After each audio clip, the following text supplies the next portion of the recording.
रामगंगा परियोजना है, टिहरी बांध परियोजना है, सबसे महत्वपूर्ण परियोजनाओं में से इन पर यहीं से बनेंगे। ठीक है, ये तो भैया समझिए कि बेस तैयार कर रहे हैं। जहाँ से आप पढ़ना बंद कर देते हैं वहीं से यूपीएससी पर बनाना शुरू करता है। ये हमेशा इस बात का ध्यान रखिए, जितना आप एक्स्ट्रा चीज पहुँचेंगे पढ़ेंगे वही चीज़ आपको प्रश्न के रूप में मिलेगी।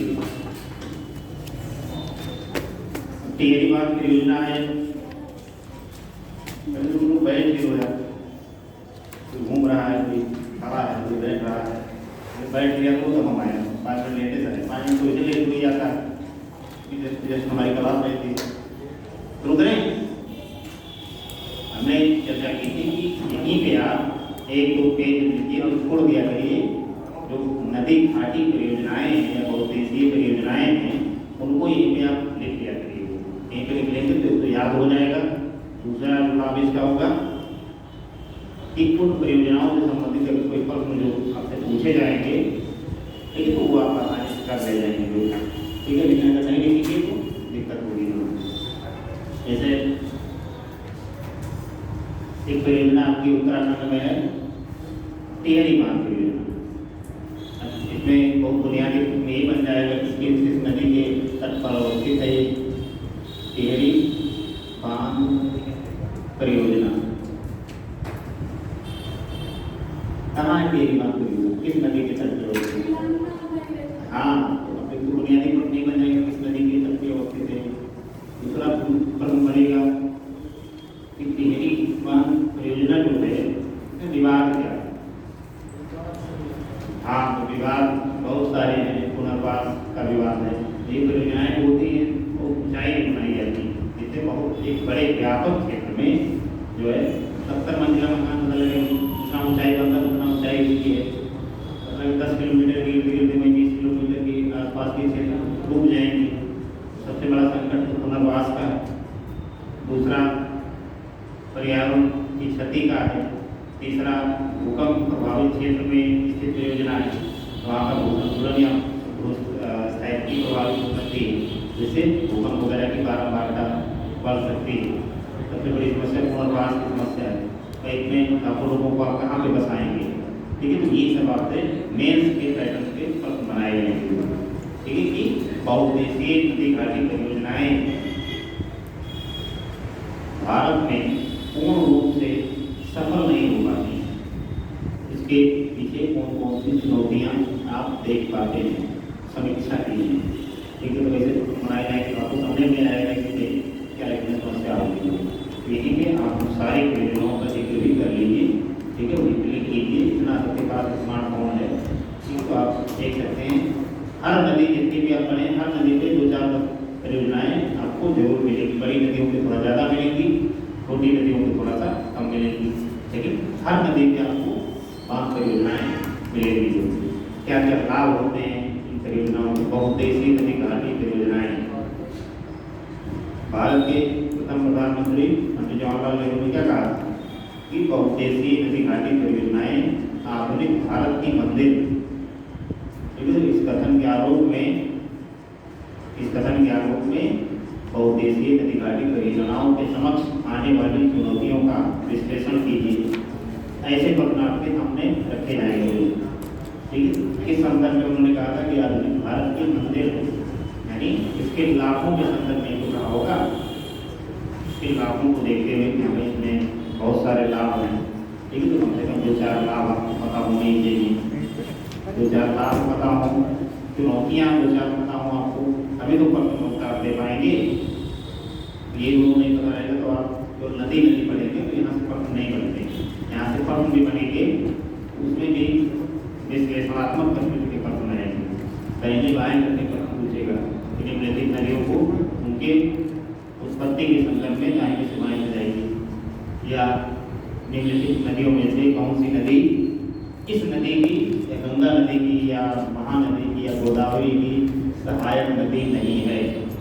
ठीक है, इतने माइनूट प्रश्न बनाए जाएंगे। ब्रह्मपुत्र नदी का अगर आप पढ़ेंगे, देखिए कई सारी छोटी छोटी नदियाँ हैं, बहुत छोटी छोटी नदियाँ हैं, 30-40 किलोमीटर की नदियाँ, लेकिन वो ऐसे क्षेत्रों में अवस्थित हैं कि जो सामरिक क्षेत्र, ठीक है, उससे हमारी अंतर्राष्ट्रीय सीमाएँ साझा होती हैं। दूसरी चीज़ है कि इकोलॉजिकल या पर्यावरण पर्यावरणीय रूप से वो बहुत ही संवेदनशील क्षेत्र है। बहुत सारे स्थानीय जीव जंतु पेड़ पौधे वनस्पतियाँ वहाँ पे पाए जाते हैं। लेकिन तो वो आपके लिए ज़्यादा महत्वपूर्ण जो है तथ्य है। तो उन सब चीज़ों को आपको यहाँ पे देखना चाहिए। बिना रिवीजन करेंगे नहीं, रिवीजन करेंगे नहीं तो चीज़ें क्लियर होंगी नहीं। रिवीजन करने से ही चीज़ें क्लियर होंगी। बोलिए इसलिए कहता है यूपीएससी जो है पढ़ने से ज़्यादा सोचने पर विश्वास करती है कि आप किसी चीज़ को कितना चिंतन किए हैं, किसी टॉपिक के बारे में, उसके तमाम आयामों के बारे में कितना सोच पाते हैं, इस चीज़ का परीक्षण जो आपका होता है। और केवल सोच पाना नहीं, त्वरित रूप से सोच पाना। क्योंकि जब आपने इंटरव्यू में पूछा जाएगा या मेंस में पूछा जाएगा तो आपके पास ये समय नहीं रहेगा कि सबको 10 मिनट सोच सांस लेते हैं उसके बाद तब बताएंगे। आपको तत्काल रूप से बताना है। ठीक है, तो इन सब चीज़ों का अगर अभ्यास कैसे शुरू कर देंगे तो आसानी से बता देंगे, बहुत मज़ेदार हो जाएगी पढ़ाई करना। अगर आप किसी को अभ्यास नहीं करेंगे बहुत ही उबाऊ जटिल इस प्रकृति की हो जाएगी। समझिए, चलिए डालिए आगे खेली डालिए। अभी आज लास्ट में जाने लगे तो आप बोल दीजिएगा, एक ऊपर में दे देंगे जो आपको उसको लिख के लाइएगा। ठीक, चलिए डालिए मेरी ब्रह्मपुत्र नदी तम, ब्रह्मपुत्र नदी तम। ठीक है, अब देखना है कि ब्रह्मपुत्र नदी में फैक्चुअल चीज़ें ज़्यादा आपको लगेगी। पूरे अपवादन में फैक्चुअल चीज़ें ज़्यादा है। ये कहाँ से निकलती है, कहाँ मुहाना बनाती है, कहाँ पे इसमें कौन सी विशेषताएँ हैं, कहाँ पे नदी द्वीपों का निर्माण करती है, इन क्षेत्रों में बाढ़ आती है, कौन कौन से प्रदेश से होकर प्रभावित होती है, अंतर्राष्ट्रीय नदी जो जाए के बाद भारत में कितने किलोमीटर प्रभावित होती है, कहाँ से निकलती है, ये सारे प्रश्न आपको मिलेंगे। ठीक है, तो हम इसमें ये बता देंगे कि कौन से प्रश्न आपके मेरे के दृष्टिकोण से महत्वपूर्ण है, कौन से प्रश्न आपके मेंस के दृष्टिकोण से महत्वपूर्ण है। लिखिए ब्रह्मपुत्र नदी का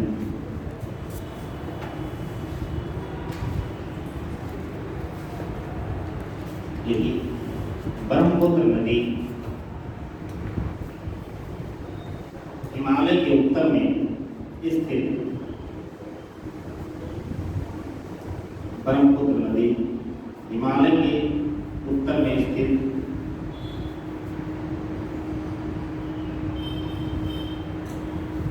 मानसरोवर क्या लिखे, उत्तर में स्थित मानसरोवर झील के निकट कांगीव झील, कांगीव झील में आगे कुछ कठिन शब्दों में मैं लिखता हूँ। कांगीव झील, कांगीव झील के ठीक दक्षिण में स्थित, कांगीव झील के ठीक दक्षिण में स्थित कैलाश श्रेणी की एक हिमानी से निकलती है। कांगीव झील के ठीक दक्षिण में स्थित, कांगीव झील के ठीक दक्षिण में स्थित कैलाश श्रेणी की एक हिमानी से निकलती है। कैलाश श्रेणी की एक हिमानी से निकलती है, यानी ग्लेशियर।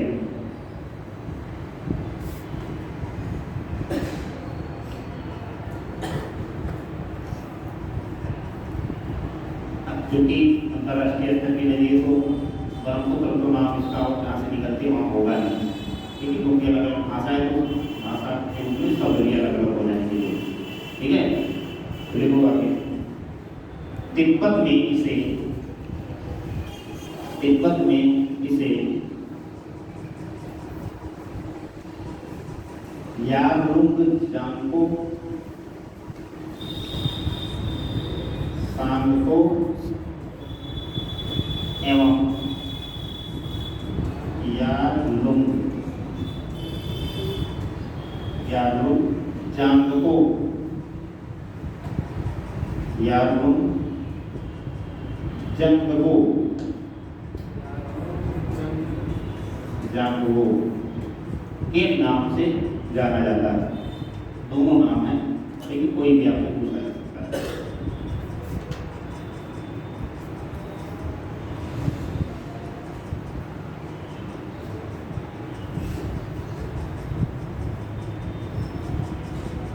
आप लोगों को जब हिमालय पर्वतमाला पढ़ाया जाता है तो उसमें मैंने बताया था कि हिमालय पर्वत माला को जो है नामचा 12वां स्थान, ठीक है, इसे आप आए होंगे मालवा में, तो यहाँ पे नामचा 12वां स्थान, नामचा 12वां, नामचा 12वां स्थान जो है ये एक तरह से म्यांमार, चीन और भारत एक तरह से ट्राइजेक्शन, इसी के पास में जो आपकी ब्रह्मपुत्र नदी है, ठीक है, वो गार्ड का निर्माण करती है, जो यहाँ से निकलती है जाती है, यहीं पे एक गार्ड का निर्माण करती है और भारत में प्रवेश करती है। समझिए, देखो नामचा 12वां के निकट, नामचा 12वां के निकट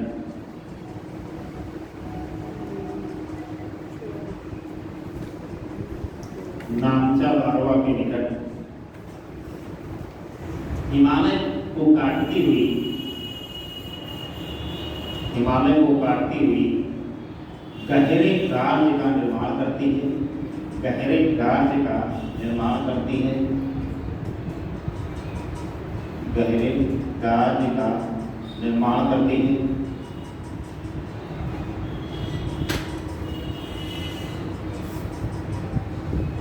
और फिर सियांग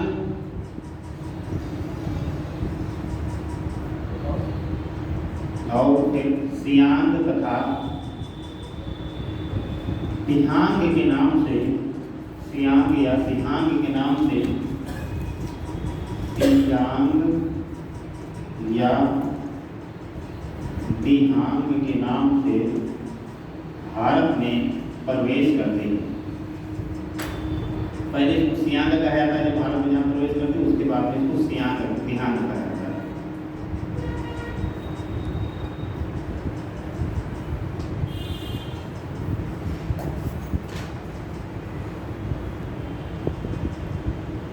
कुछ दूर प्रवाहित होने के पश्चात, कुछ दूर प्रवाहित होने के पश्चात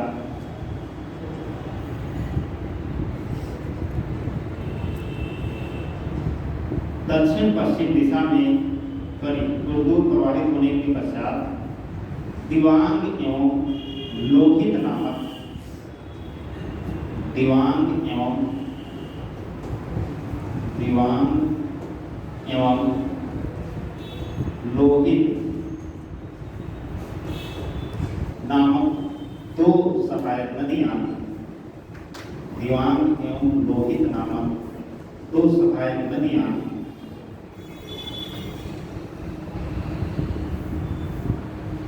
इसमें आकर मिलती हैं, इसमें आकर मिलती हैं।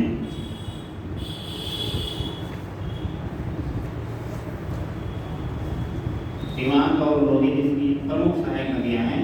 ध्यान रखिए, बाएं किनारे से मिलती है, बाएं किनारा मतलब जिस दिशा में नदी प्रवाहित हो रही है उस दिशा की तरफ आपको खड़े करके खड़े हो जाएगी, तो आपका जो बायां होगा वो बायां और दाहिना होगा वो दाहिना, ठीक है। तो बाएं किनारे की इसकी दो सहायक नदियां, एक दिवांग, देखिए ये दिवांग है और ये दिहांग, ठीक है, दोनों अलग अलग धाराएं हैं, ठीक है, और लोहित, ये दोनों नदियां आकर इसमें मिल जाती है।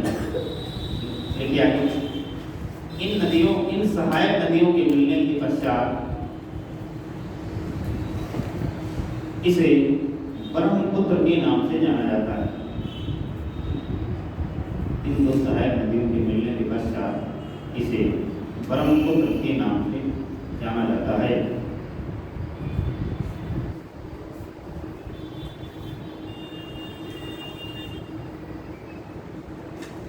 इसके अलावा ब्रह्मपुत्र में बाएं किनारे से मिलने वाली, इसके अलावा ब्रह्मपुत्र में बाएं किनारे से मिलने वाली सहायक नदियों में, सहायक नदियों में धनसिरी, धनसिरी, धनसिरी, बूढ़ी दिहिंग, बूढ़ी दिहिंग, बूढ़ी दिहिंग, काला कालांग, कालांग आदि हैं, कालांग आदि हैं।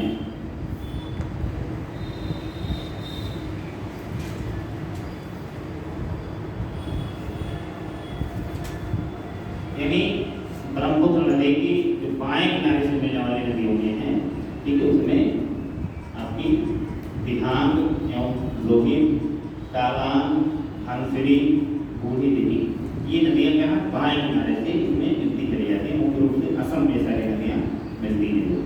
आगे लिखिए, ब्रह्मपुत्र नदी में दाहिने छोर से मिलने वाली नदियों में, ब्रह्मपुत्र में दाहिने छोर से मिलने वाली नदियों में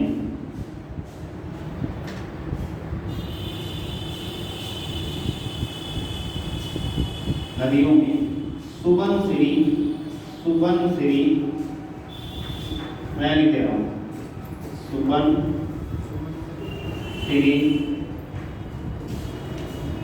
कामेंग, सुबनसिरी, कामेंग, मानस, मानस, मानस राष्ट्रीय उद्यान भी है, ध्यान रखिएगा। मानस, संकोश, संकोश, संकोश पढ़ ले जाएंगे, पीछे भी देखना, ऊपर लिख दें, ठीक है, ठीक। तो ये नदियां ऐसी कि इसके दाहिने किनारों पर आकर इसमें मिल जाती हैं। और इसी पे तीस्ता भी लिख दीजिए, तीस्ता भी दाहिने किनारे से इसमें मिल जाती है। तीस्ता, हाँ, तीस्ता की बात ये है क्योंकि तीस्ता जहाँ मिलती है वो बांग्लादेश में मिलती है, इसलिए भारत और बांग्लादेश के मध्य में तीस्ता जल को लेकर विवाद। आगे लिखिए, ब्रह्मपुत्र नदी की कुल लंबाई 2900 किलोमीटर है, 2900 किलोमीटर है, जिसमें भारत में 916 किलोमीटर प्रवाहित होती है, जिसमें भारत में मात्र 916 किलोमीटर प्रवाहित होती है।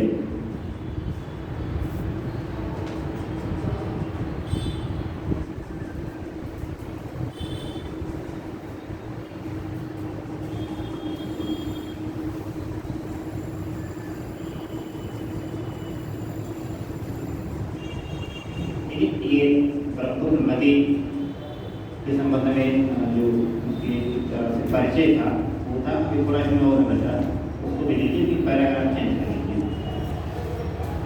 यानी बहुत कम दूरी में भारत प्रवाहित होती है, ज़्यादातर दूरी इसकी तिब्बत वगैरह में ही और बांग्लादेश में ही पड़ जाती है, क्योंकि भारत में कभी पूर्वोत्तर क्षेत्र में प्रवाहित होती है, इसलिए वो लंबाई भी भारत में नहीं पाती है। भारत में मात्र 916 किलोमीटर की प्रवाहित होती है। कितनी? 916। देखिए पैराग्राफ चेंज कर लीजिए। देखिए, धुबरी एवं गोलपाड़ा के निकट, धुबरी अथवा गोलपाड़ा, धुबरी, धुबरी अथवा गोलपाड़ा, गोलपाड़ा, धुबरी अथवा गोलपाड़ा के निकट ब्रह्मपुत्र नदी बांग्लादेश में प्रवेश करती है। बांग्लादेश में प्रवेश करती है, जहाँ पर इसका नाम जमुना होता है, जमुना, यमुना नहीं, जहाँ पर इसका नाम जमुना होता है, जिसमें दाहिने ओर से तीस्ता नदी आकर मिलती है।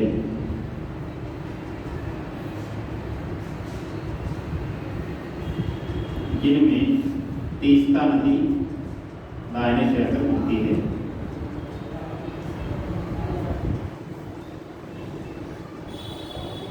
जमुना नदी आगे चलकर पद्मा नदी में मिल जाती है।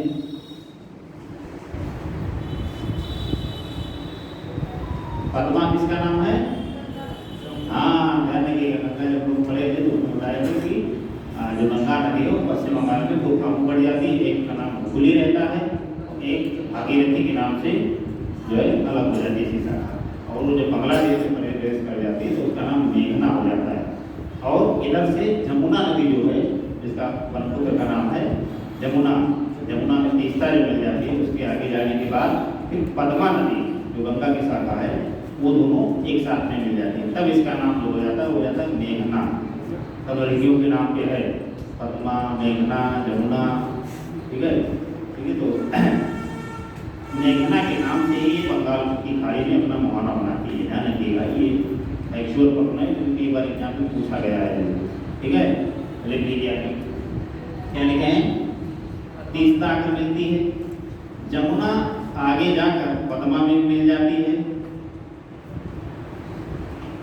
जमुना आगे जाके पद्मा में मिल जाती है।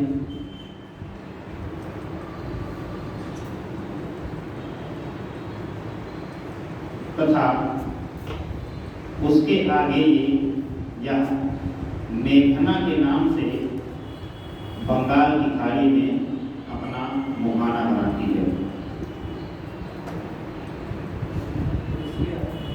उसके आगे मेघना नाम से बंगाल की खाड़ी में अपना मुहाना बनाती है।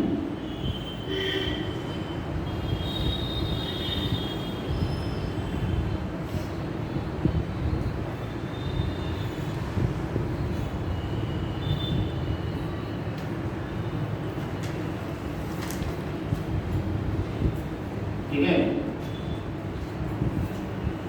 क्योंकि ब्रह्मपुत्र नदी की धारा में ही आगे ब्रह्मपुत्र नदी की धारा में ही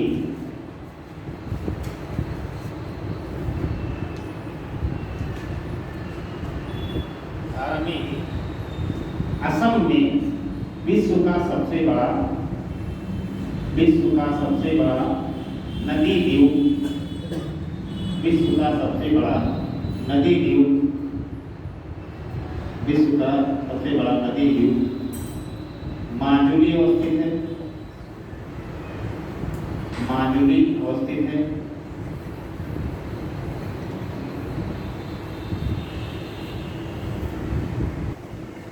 माजुली अवस्थित है। ठीक है, इसमें याद रखिएगा। ठीक है, ये पर्यावरणीय संकट से गुजर रहा है तो लगातार न्यूक्लियर में बना हुआ है माजुली द्वीप जो, क्योंकि इसके तटों को लगातार जो ब्रह्मपुत्र नदी है उसके द्वारा काटा जा रहा है। और दूसरी चीज़ है कि यहाँ इसको जिला भी घोषित किया गया था 2016 में, इसको माजुली को एक जिला पर उनका कि नदी में किसी द्वीप बन गए। ठीक है, नदी में रूप में बन जाते हैं कि मान लीजिए कोई नदी ऐसे प्रवाहित हो रही है। ठीक है, ये मालूम नदी है। ठीक है, अब क्या होता है कि कोई बीच में अगर थोड़ा बहुत कुछ भूमि टाइप का है मान लीजिए, तो नदी क्या होता है 2 धाराओं बन जाती है, ऐसे आगे बढ़ जाएगी। यहाँ बीच में आदमी निवास करना शुरू कर देंगे तो इसको हम लोग बोलते हैं नदी द्वीप। और ये इतना बड़ा द्वीप है नदी द्वीप कि ये दुनिया का सबसे बड़ा नदी द्वीप है। लेकिन विश्व का सबसे बड़ा नदी द्वीप जो है कहाँ है? असम में, असम भारत में, जिसका नाम है माजुली द्वीप। देखिए अपने नेट पर सर्च कीजिएगा तो माजुली द्वीप के बारे में और सारी रोचक जानकारियाँ आपको मिल जाएंगी। समझिए, आगे देखिए। वर्तमान में यह द्वीप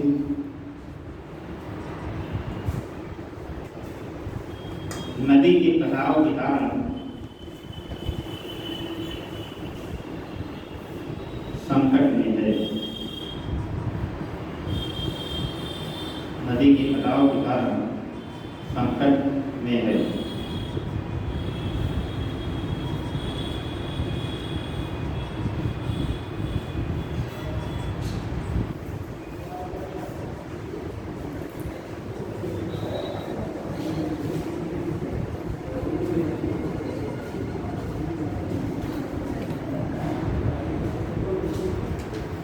ब्रह्मपुत्र नदी जो तंत्र निर्मित करता है। लेकिन नदीसम की विशेषता ये है कि ये ऊपरी वाला क्षेत्र है, तो इसका जो मैदान है वो 2 भागों में बटा हुआ है। पढ़ाया नहीं गया है ब्रह्मपुत्र नदी का मैदान है, ठीक है, 2 भागों में बटा हुआ है।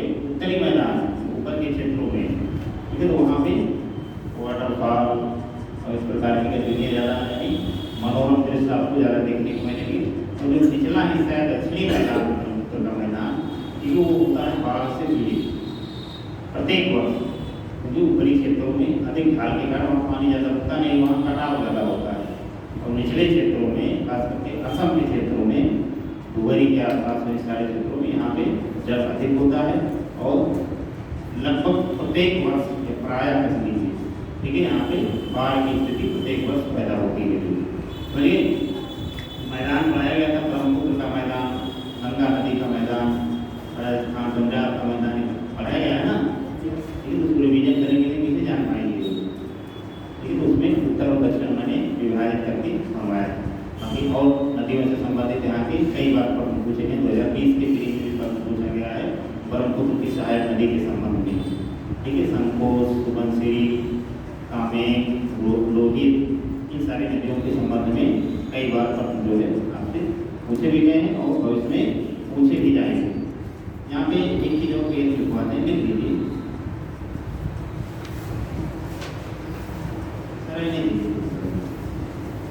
गंगा नदी है, ठीक है, पश्चिम बंगाल के मुर्शिदाबाद एक जिला है, मुर्शिदाबाद केवल जिला, मुर्शिदाबाद के पश्चात ही 2 धाराओं में बढ़ती है, ध्यान रखिएगा। एक का नाम हुगली है, हुगली नदी में जाके दामोदर नदी भी मिल जाती है। पूछा जाता है कि दामोदर किसकी सहायक है, तो हुगली की सहायक। और एक जो है भागीरथी के नाम से कहाँ प्रवेश कर जाती है, बांग्लादेश से। तो देखिए छोटी छोटी कई और नदियाँ आगे मिलती हैं, जैसे जलांगी नदी है, बांग्लादेश में ही है।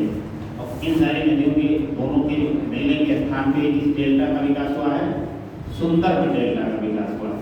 दुनिया के सबसे बड़े और बेहतर डेल्टाओं में से यहाँ पे ये चीज़ों के लिए डेल्टा और एक होता है एस्चुरी। हमने देखा होगा कि डेल्टा कुछ नदियाँ बनाती हैं, कुछ नदियाँ क्या बनाती हैं, डेल्टा, और कुछ नदियाँ बनाती हैं एस्चुरी। ठीक है, तो इसको जो हम नर्मदा होता है पढ़ाएंगे वहाँ पे भी आज ही हो जाएगा, क्योंकि अब इसके बाद में हम लोग प्रायद्वीपीय नदी तंत्र में जाएंगे। तो डेल्टा और एस्चुरी भी मुख्य रूप से क्या अंतर होता है, किसी को पता है, बताने का प्रयास करें। एस्चुरी मतलब जैसे समुद्र के अंदर जाकर पानी को अपना अवसाद में गिराती है, और डेल्टा मतलब मुहाने पे जैसे जहाँ पर गिराती है शुरुआत में। बिल्कुल। और कोई और कोई कह रहा हूँ गलते बता दो, खुश हो जाए, गलत भी नहीं बताओगे। कहानी सबको क्या नाम तक बोल रहे, डेल्टा और एस्चुरी के मुख्य तौर पर ये था जिसने बताया। जो एस्चुरी होता है वो मुख्य रूप से वैसी नदियाँ होती हैं जो भ्रंश घाटियों से होकर प्रभावित होती है। भ्रंश घाटी से भारत में कौन सी नदी प्रभावित होती है, नर्मदा, ताप्ती, एक नदी इधर भी है, कल भी बताएं कौन है, दामोदर, ठीक है। इन नदियों की विशेषता होती है। दामोदर भी बंगाल की खाड़ी में अपना डायरेक्ट नहीं गिरती है, वो जाके हुगली की सहायक नदी के रूप में मिल जाती है, हालांकि वो पहाड़ वगैरह की ज़्यादा मिल जाती है क्योंकि मैदानी क्षेत्र। और जो भ्रंश घाटी से नर्मदा एवं ताप्ती जैसी नदियाँ बहती हैं, लेकिन इनकी 2 विशेषता होती है। एक तो ये भ्रंश घाटी से विकसित होती है, तो ये एक सकरे मार्ग से ही प्रभावित होती है, यानी इनका मार्ग जो होता है वो बहुत सकरा होता है। मार्ग सकरा होने के कारण एक कटाव भी करती हैं, और चूँकि ऐसे चट्टानी प्रदेशों से प्रभावित होती हैं कि जहाँ पे मजबूत चट्टानें, पठारी प्रदेश, ठीक है। तो एक तो कारण है। अब उसके बाद दूसरा कारण ये होगा कि कटाव तो करते ही करते हैं, कटाव करते हैं तो अपने जो भ्रंश होता है उसी को भरने में इनका अवसाद कम हो जाता है। तो पहले की तो अवसाद की मात्राएँ भी कम हो जाती है, और दूसरी चीज इनके जो नदी का वेग या प्रवाह होता है, यानी पानी बहने की जो गति है, दर है, इतनी तेज होती है कि ये तट के किनारे पहुंचती हैं, ठीक है। जैसे भारत में हम देख रहे हैं यहाँ पे नर्मदा और ताप्ती नदी है, ठीक है। तो ये बिल्कुल तट के पास या तट के पहले ही अपने अवसादों का तो नहीं छोड़ते हैं, क्योंकि इनमें जल के प्रवाह की गति बहुत ज़्यादा होती है, तो ये तट से थोड़ा सा दूर जाके अपने अवसादों का निक्षेपण करते हैं। ठीक है, तो वहाँ पे डेल्टा नहीं बनता है, वो एस्चुरी का निर्माण होता है। और इधर की नदियों की विशेषता है कि इधर की नदियाँ जब मुहाने के पास पहुँचती है, बंगाल की खाड़ी के आसपास, तो उनमें दिक्कत होती है कि जल की मात्रा भी बहुत कम हो जाती है, और जल जो मुख्य नदी होती है उसमें इतनी ज़्यादा वितरिकाएँ हो जाती हैं कि अगर आप मुहाने के आसपास देखेंगे, मान लीजिए कोई मुख्य नदी है, तो एक इधर धारा कट गई, इधर से कट गई, इधर से इधर ऐसे, यानी जल की मात्रा एक कम हो गई, और पूरा अवसाद जो है, क्योंकि मैदानी प्रदेशों से होकर प्रवाहित होती हैं, अवसादी चट्टानों से होकर प्रवाहित होती है, इनमें अवसाद की पर्याप्तता होती है, कमी नहीं होती। तो ये पता लगा यहीं से निक्षेपण करना शुरू करते हैं। तो ये पूरा जो है तट के पहले भी और तट के पश्चात भी बिल्कुल अपने अवसादों का निक्षेपण कर देती है, क्योंकि नदी में इतना प्रवाह नहीं होता है कि पहुँच में और गहराई में जाके अपने अवसादों का निक्षेपण करें।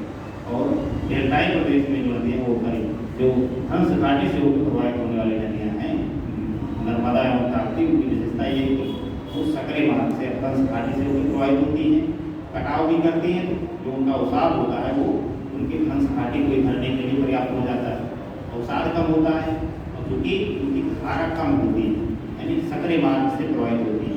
सकरे मार्ग से प्रवाहित होने के कारण, क्योंकि आयतन नदी बड़ा नहीं है, मार्ग सकरा ही है, हंस घाटी ही है, तो ये तीव्र गति से प्रवाहित होती है। इसीलिए कुछ नदियाँ डेल्टा का निर्माण करती हैं और कुछ नदियाँ एस्चुरी का निर्माण करती हैं। लिख लीजिए, वो भी बता देते हैं। अब आपका ये ब्रह्मपुत्र नदी का तंत्र हो गया था, 3-4 क्लास हो गई, बहुत ज़्यादा हो गया, क्लास इसलिए ज़्यादा हो गई मुझे नदी अंतरों का भी लिखवा दिए पूरे, अमूमन नहीं लिखवाते हैं, लेकिन हम जाते हैं आप लिखेंगे नहीं, हम तो नदी घाटी की योजनाएँ भी लिखाते हैं, क्योंकि लेकिन ये कोई ज़्यादा लोग नहीं है, लेकिन अब मुझे इसको नहीं लिख पाएंगे तो नहीं लिख पाएंगे। अब आगे डालिए प्रायद्वीपीय नदी तंत्र।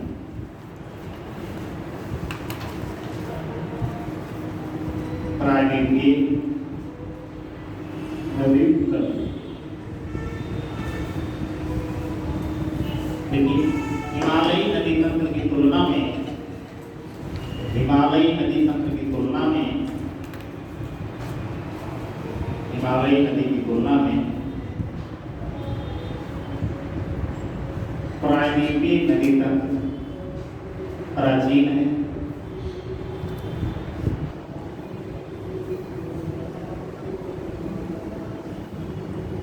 प्रायद्वीपीय नदी तंत्र प्राचीन है।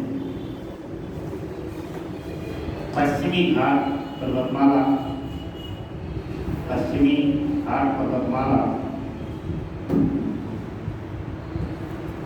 प्रायद्वीपीय भारत में मुख्य जल विभाजक है, मुख्य जल विभाजक है।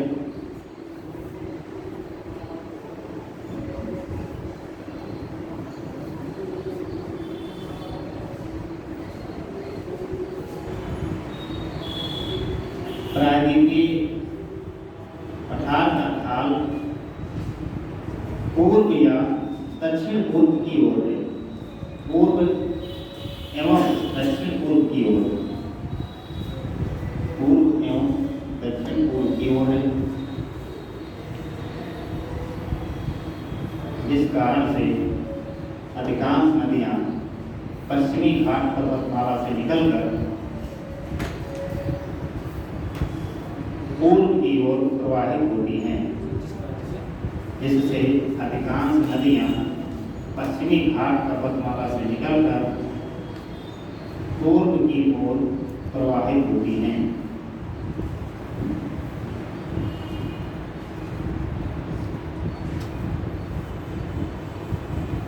महानदी गोदावरी, कृष्णा, कावेरी,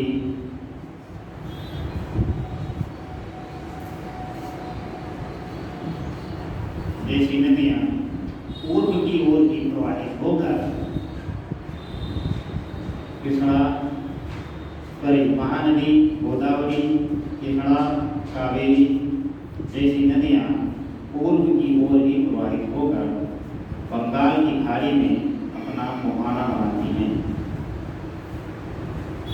बंगाल की खाड़ी में अपना मुहाना बनाती हैं।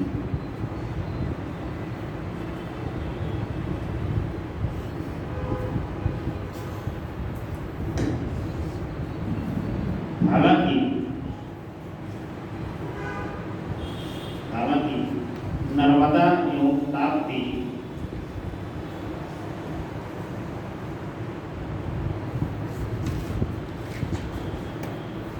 प्रायद्वीपीय भारत की दो मुख्य नदियां हैं,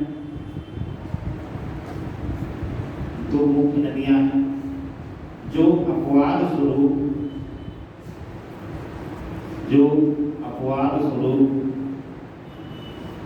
पश्चिम की ओर बहती हुई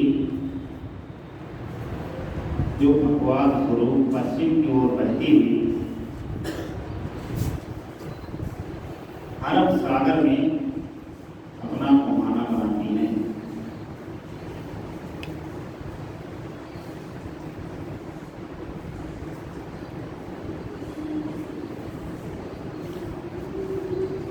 पश्चिम की ओर बहती हुई अरब सागर में अपना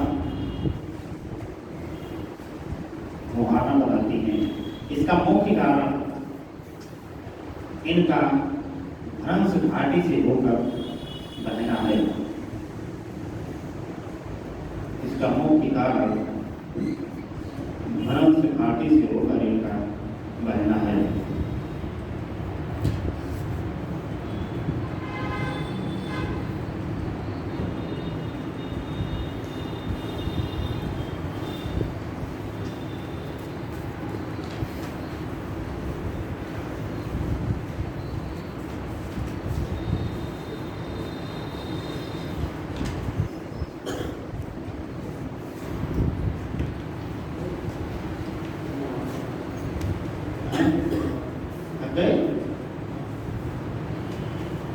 क्या हो गया हैं?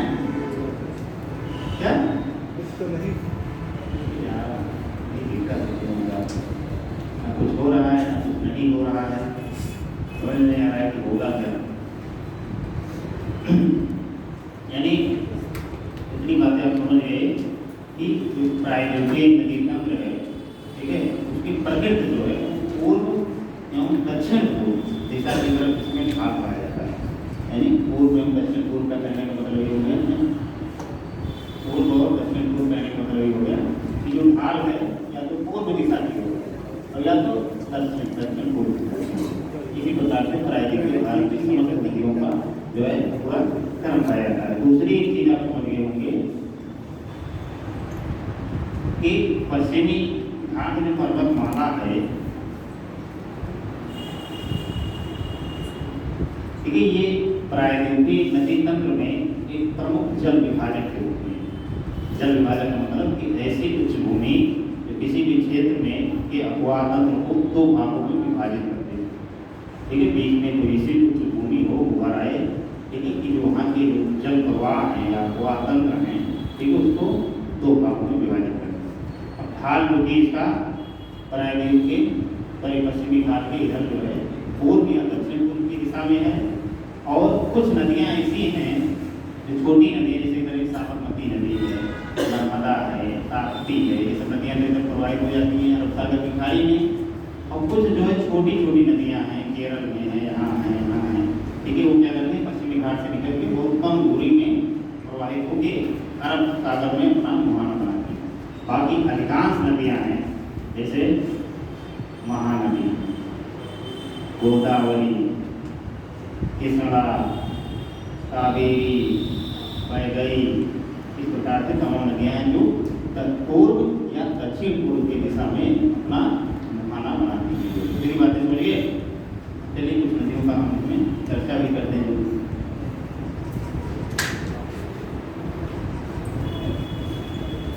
नर्मदा एवं ताप्ती ये नदियां कैसी हैं? भ्रंश घाटी से होकर प्रवाहित होती हैं। देखिए पैराग्राफ चेंज कर दीजिएगा, थक तो नहीं गया आपको अंदर से इनको शराब दे रहे हो,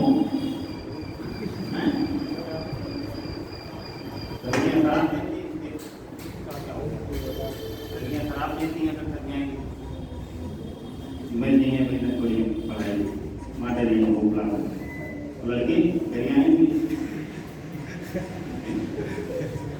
लाइट नहीं लग रहा है। चलिए इतनी गर्मी तो है नहीं, ये है हाँ, तो मजबूत बनिए थोड़ा करेंगे भी रहने के लिए, ये ना होगी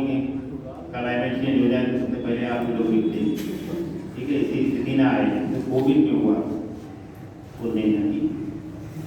थोड़ा सा गर्मियों में बैठ के पढ़ा कीजिए आप लोग हैं। कभी कभी लाइट वाइट घर पे रहे जबरदस्ती मौका बंद कर दीजिए कि उनसे बैठ से पढ़िए, कपड़ा उपड़ा पूरा भीगा रहे, घर वाले देखेंगे कहेंगे कि ये उसका कुछ बड़ा करने वाला है। ऐसे करो बनाया जाता है।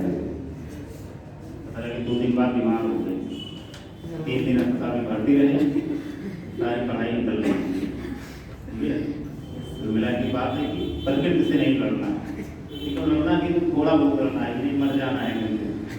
ठीक है, पूर्व के जनरेशन बैक का उदाहरण जैसे पूर्व जैसे आपके पिताजी या बाबा जी जो लोग होंगे, लोग कई बार ताना मारते हैं। हमारे पिताजी थे कहते थे कि यार हम लोग तो बिना चप्पल के जाते थे 12 किलोमीटर पढ़ने, डेली जाते थे, और तुम लोग पास चप्पल भी है, साइकिल भी है, और तब भी मर जाते हो।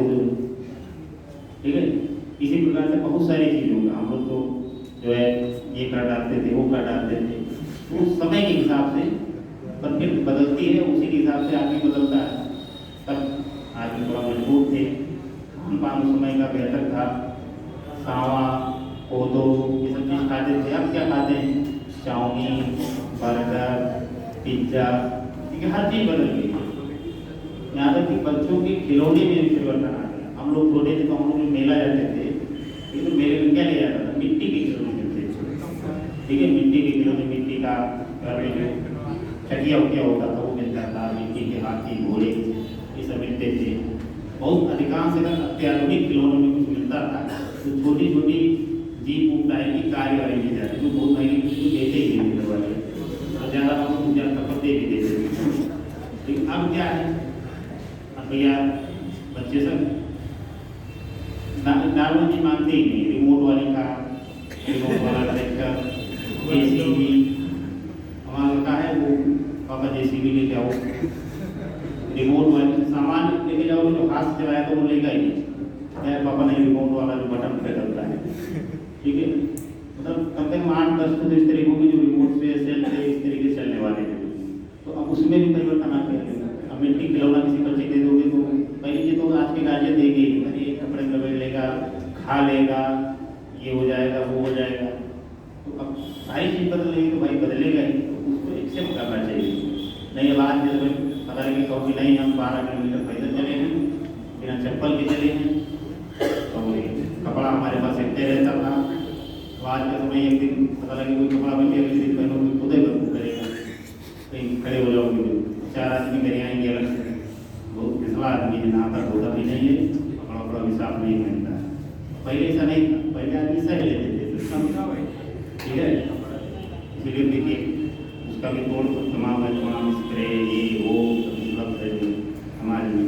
अब इसी से आप टकरा जाएगी कि नहीं नहीं हमारे पापा जो थे वो कुर्ता पैजामा पहनते थे, कि कॉलेज जाते थे, बिना चप्पल के जाते थे, कई बार पहनते थे चप्पल के रूप में तो खड़ाऊँ पहनते थे, अगले दिन पता लगे धोती कुर्ता और खड़ाऊँ पहन के कॉलेज आ गए।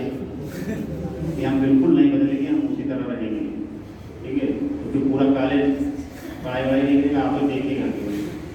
ठीक है, सबके मनोरंजन के आप केंद्र बन जाएंगे। इन चीज़ों से नहीं करना है, जो स्वाभाविक परिवर्तन है, जो स्वाभाविक परिवर्तन है उसके साथ बढ़िए। ठीक है, बस ये है कि अंधभक्ति में न डूब जाइए। ठीक है, अंधभक्ति में या जो अंधश्रद्धा जिसको बोलते हैं, ठीक है, तो उसमें न डूबिए। तो बहुत सारे ऐसे परिवर्तन भी आ गए कि फिल्मों से आ गए अपने समाज में। फिल्म देख देख के लोग कह रहे कि जो है पता लगे सलमान खान ने किया तो हमको भी करना है, फलाने हीरो ने किया है, बाल बाल रखे तो हमको भी रखना है, फलाने ने दाढ़ी इस कटिंग की रखी तो हमको भी रखना है। तो इस प्रकार के परिवर्तन केवल हीरो की नहीं, नायिकाओं की ही बात हो रही है। तमाम पहनावा भाषा, वो भी हमारे गाँव से कुछ लोग चले जाते हैं विदेश, जैसे अपने एरिया में क्या है यहाँ पे माइग्रेशन बहुत ज़्यादा है। माइग्रेशन मतलब लोग के पास 12 मासी काम नहीं, 12 मास काम करें, बहुत कम लोग के पास। जैसे हम लोग का, हम लोग भाई नौकरी पा गए तो हम लोग पास वही 12 महीने काम है, और 12 महीने जब काम थोड़ा कम भी रहेगा ज़्यादा भी रहेगा तभी हमको सरकार रुपये रुपये देगी। कि जैसे कृषि क्षेत्र में धान और रेखा नहीं है तो क्या काम बचा? तो लड़ने वाला काम बचा पटीदारों से, या तो लड़िए या तो अपना 2-4 महीने के लिए चली जाइए बाहर, तो कुछ पैसा ऐसे मिल जाए। पहले क्या होता था हमारे यहाँ, अपने गाँव की मैं कहानी बता रहा हूँ, अपने गाँव में लोग, आप लोग के गाँव में भी इसी तरीके की, लेकिन आप लोग भी इसलिए मैं कितना मायनों ट्रांसफर कर पाएँ। क्या होता था, आदमी खाली रहता था तो उसमें चला जाता था विदेश मतलब अपने ही देश में, प्रदेश जिसको कहा जाता है, दिल्ली, मुंबई, लुधियाना, कोलकाता, बेंगलुरु, सूरत, हैदराबाद, ये सब मुख्य केंद्र होते थे जो सारे प्रवासियों को आकर्षित करते थे। उसका मुख्य कारण था रोजगार, क्योंकि अधिकतर मिलें कपड़ों की या तमाम जो उत्पादन की मिलें थी वो इन्हीं क्षेत्रों में भी थी। वहाँ क्या होता था, आदमी जाता था 4 महीने रहता था और 3 काम करके लौटता था। 3 परिवर्तन आने के बाद भी उसके अंदर रहता था। पहला चीज, एक रेडियो वाला उधर से लेके आता था, और दूसरा चीज, अब उधर उसका स्थान से दूसरे ने मेरा उसका स्थान मोबाइल में ले लिया। दूसरा क्या लाता था, अपने एटीट्यूड में परिवर्तन।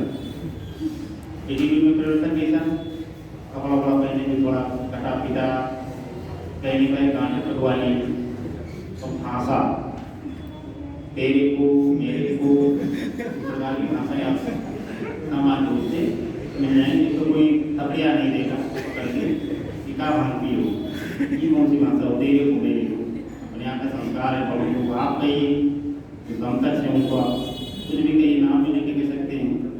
तो छोटों को अपना स्नेह में आप भी कुछ कह सकते हैं अपने हिसाब से, जो सुटेबल हो, समाज में सुटेबल हो। अब वो आके तेरे को मेरे को, एक रेडियो वाला लेके आते थे, एक टार्च लेके आते थे, एक घड़ी लेके आते थे, और कुछ ऊट पटांग कपड़े और कुछ ऊट पटांग एटीट्यूड के साथ में लेके आते थे। और वो कितना दिन रह जाता, जितना दिन उनके पास वहाँ से कमा के लाया रुपया बचता, ठीक है। पता लगे आए आपके 1 महीने तक एटीट्यूड चला, 1 महीने तक रेडियो में गाना और सुने, उसके बाद में तेरे को मेरे को किए, 2-4 लोग टकराए, फिर पता लगा पैसा जैसे खत्म हुआ, फिर सामान्य स्थिति वहाँ गई यहाँ की, हाँ लंबी सांस ली कि हम यहीं के हैं, और यहीं के लोगों के अनुरूप जो है उनको काम करना चाहिए, तब वो अपने जरूर जुड़ेंगे। फिर पता लगा फिर जाने का मौसम आएगा तो वही बाजा, वही टार्च और वही घड़ी किसी गांव के जो थोड़ा समृद्ध वर्ग होगा उसी को बेच के चले जाएंगे। तो ये परिवर्तन इसीलिए आता है कि वो समझ नहीं पाते हैं चीज़ों को, उनको लगता है कि हम दूसरे तरह से आ रहे हैं, उसकी जड़ों से वो कट जाते हैं। जड़ों से कटे तो फिर पतंग बन जाओगे, पता नहीं किस दुनिया में जाके गिरोगे, किसके छत पे गिरोगे, किस जंगल में गिरोगे, कि पेड़ के तीर्थ पे कहीं पड़े सड़ जाओगे। इसलिए जड़ों से नहीं कटना चाहिए, आप भक्ति में नहीं जाना चाहिए। लेकिन जो थोड़ा बहुत परिवर्तन है वो आप एक्सेप्ट कीजिए। कहने का मतलब ये है, नहीं पहले सेंठा की कलम से लिखते थे, अब कहो कि नहीं हम कलम से नहीं लिखेंगे, हम जो आता था पहले सेंठा वो पढ़ते थे, स्याही लोगों की उसको लिखा जाता था। सख्ती से आप लोग का इतना पढ़े हो, अभी जनरेशन में लग रहा था नहीं पढ़े होंगे, सख्ती से पढ़े हैं, इनका हो सकता है पुराने लोग। सख्ती से क्या पहले पढ़ा जाता था, सख्ती उसको पहले जो बाजा का सब होता था, बैटरी होती थी, अभी भी आता है, तो पहले उसमें होल में पुताई की जाती है, पहले पुताई किया फिर धूप में सुखाया जाता था। ये सब काम स्कूल में ही होते थे, और उसके बाद खड़िया मिट्टी से उसमें लिखाया जाता था, फिर लिख के सुखवाया जाता, फिर ले जाके शिक्षक को दिखाया जाता है, हाँ देखिए मैंने लिख दिया, बस तो केवल ऐसे देखे होंगे, हाँ ठीक है, वो इतना ही काम हो जाता था। दिन भर पता लगे पूरे शरीर में, मुंह में, कपड़े में काला काला पुना लगाए घूमते हैं, बंदर की तरह, बंदर दिख रहा है। आज के समय उसका एडवांस वर्जन आ गया, तमाम पेन आ गए, बड़े बड़े कलम आ गए, अब कई नए कोशिश लिखेंगे तो ये क्या हो गया, बेवकूफ़ी होगी, है नहीं। हाँ, मोर के पंख से लिख दीजिए, लोग छोटे से पढ़ते थे तो उसमें मोर का पंख किताब में रखने का प्रचलन रहता था, अगर रख लिए तो उनको विद्या हो जाएगी। कुछ नहीं आता होता है, सब फर्जी बात नहीं, लेकिन हम मुझे रखो के देखें और भूल जाता था, उसको देखने पे कभी कुछ बुरा नहीं, ठीक है। तो ये सब सारी बातें हैं जो है। आगे लिखिए। पहले ही निकालिए।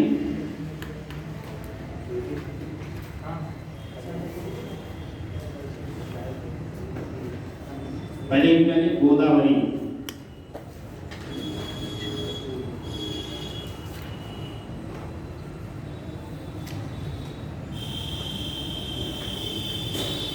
गांधी देखिए गोदावरी नदी प्रायद्वीपीय भारत की सबसे लंबी नदी है।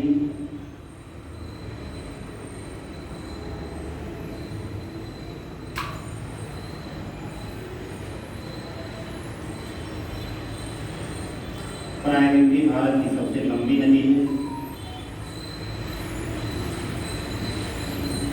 आयु, आकार एवं लंबाई के कारण इसे आयु,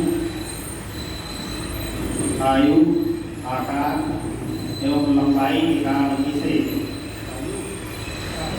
आयु, आकार एवं लंबाई के कारण इसे दक्षिण की गंगा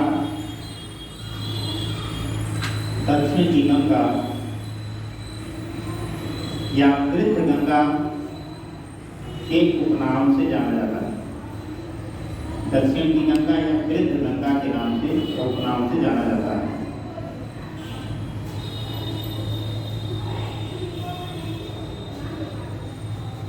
या पश्चिमी घाट पर स्थित या पश्चिमी घाट पर स्थित त्र्यंबक नामक जगह से, त्र्यंबक जहाँ लिखिएगा वहाँ लिख दीजिएगा ब्रैकेट में नासिक महाराष्ट्र। यह पश्चिमी घाट में त्र्यंबक नामक जगह से, त्र्यंबक ब्रैकेट में नासिक महाराष्ट्र से त्र्यंबक नामक जगह से निकलती है।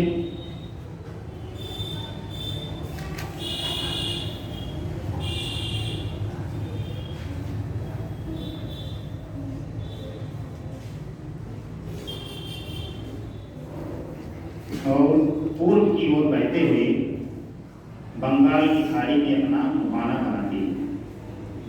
पूर्व की ओर बहते हुए बंगाल की खाड़ी में अपना मुहाना बनाती है।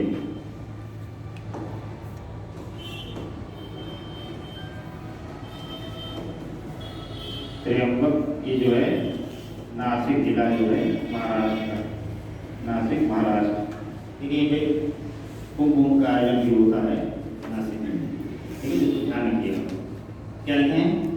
पूर्व की ओर प्रवाहित होकर बंगाल की खाड़ी में अपना मुहाना बनाती है। देखिए इसकी सहायक नदियों में इंद्रावती, इसकी सहायक नदियों में इंद्रावती, प्राणहिता, तो बहुत महत्वपूर्ण सहायक नदियां हैं। इंद्रावती, प्राणहिता, इंद्रावती, प्राणहिता, पूर्णा,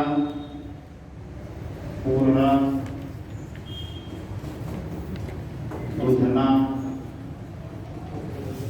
मंजरा,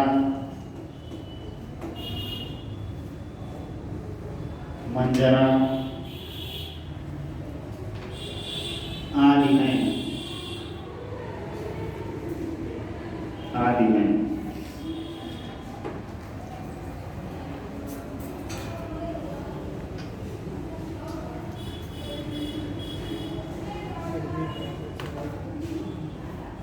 और दूसरी नदियां हो रही है इसलिए वो भी इसी में आगे वापस जोड़ दीजिए।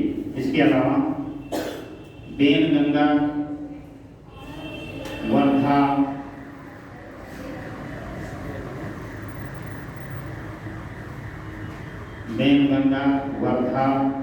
इंद्रावती, इंद्रावती है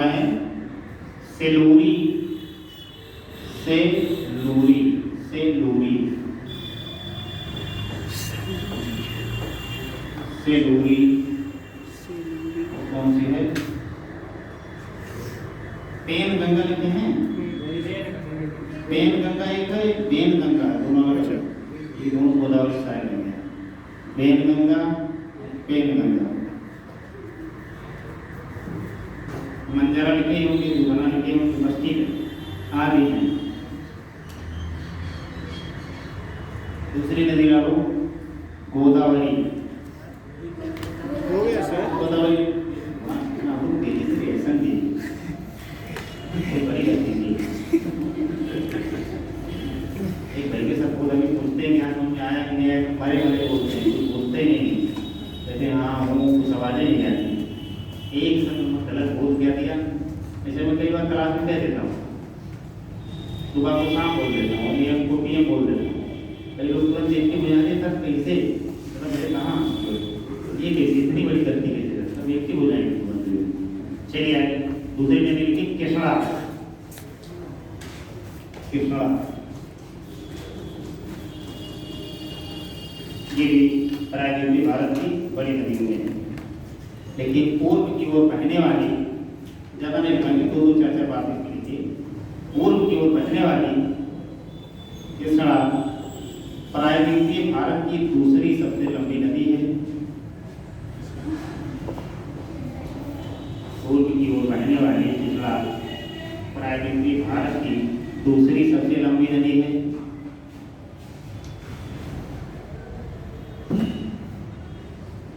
दूसरी सबसे लंबी नदी है।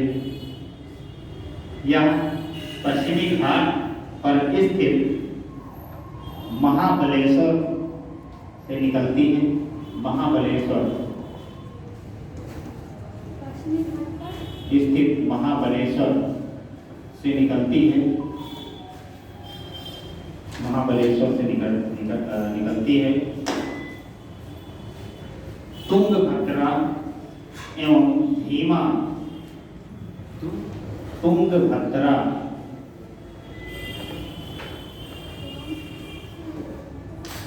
तुंगभद्रा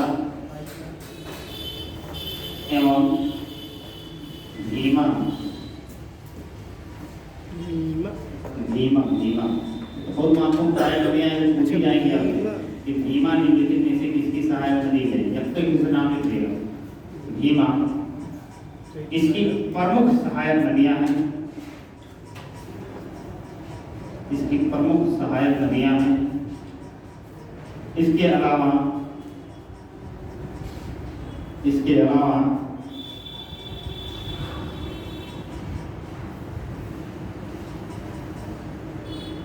कोयना, कोयना, इसके अलावा कोयना, इसके अलावा कोयना। कोयना में भूकंप भी आया था कुछ पहले, ठीक है, तो महाराष्ट्र में बहुत फेमस है। तो कोयना एक स्थान का नाम है और सहायक नदी भी है इसकी किसना। तो आगे लिखिए, इसके अलावा कोयना, वरना, वरना, वरना, पंचगंगा घाट प्रभा, पंचगंगा घाट प्रभा, लिखता जा रहा हूँ मैं, आप लोग लिखते रहिए। पंचगंगा घाट प्रभा, माल प्रभा, माल प्रभा, दूध गंगा, दूध गंगा, मूसी, मूसी, मूसी नदी के तट पर ही आपका हैदराबाद शहर है। एक बार पूछा गया पर मूसी इसकी सहायक नदियां हैं। मूसी इसकी सहायक नदियां हैं।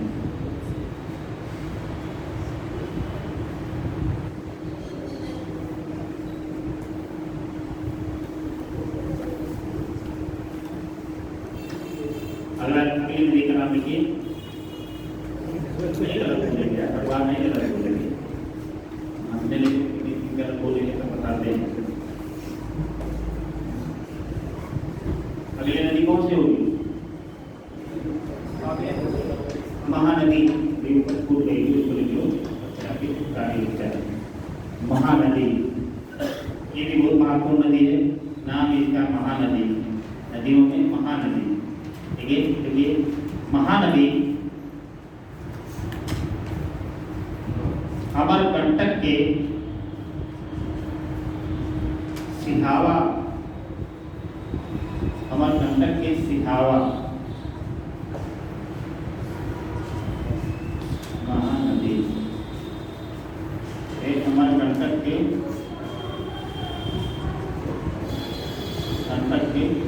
सिहावा, सिहावा होगा, अमरकंटक के सिहावा। और सिहावा कहाँ पे है? ये एक जिला है धमतरी, धमतरी छत्तीसगढ़, छत्तीसगढ़। देखिए धमतरी, सॉरी सिहावा ब्रेकर में लीजिएगा, धमतरी छत्तीसगढ़ से निकलती है।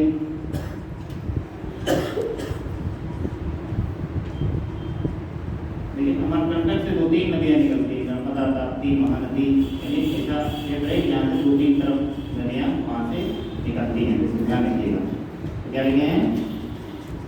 निकलती है। यह नदी उड़ीसा में बहती हुई बंगाल की खाड़ी में गिरती है। यह नदी उड़ीसा में बहती हुई बंगाल की खाड़ी में गिरती है।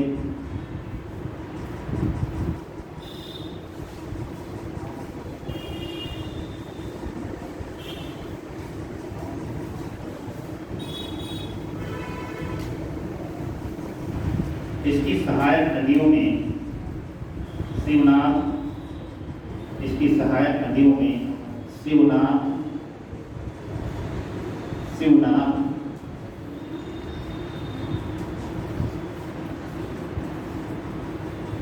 हसदो, तेल,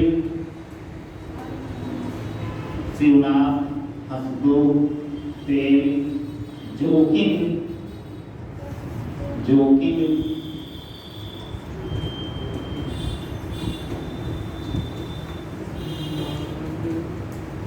जोखिम, मांग, एक और है ईऊ, ईऊ,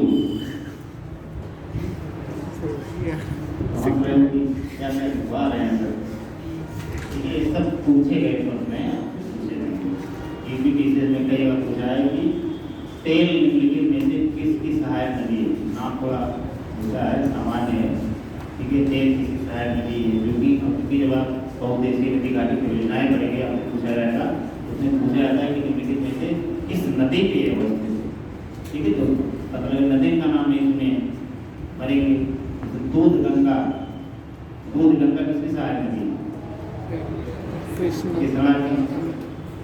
और दूध सागर एक जलप्रपात है, गोवा में है। इस तरह से बहुत सारी चीज़ों में कन्फ्यूजन की स्थिति हो जाती है।